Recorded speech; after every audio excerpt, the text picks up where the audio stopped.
Magandang umaga po mga talong growers. Dito po tayo ngayon sa ating yan. Yan po. Medyo maliliit pa at kulubot. Yan. Pero yan daw ang masarap, manamis-namis.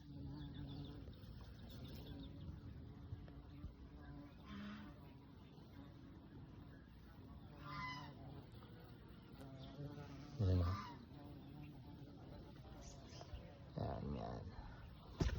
Makikita nyo, yan o. Konti lang po yan yung ating tanim.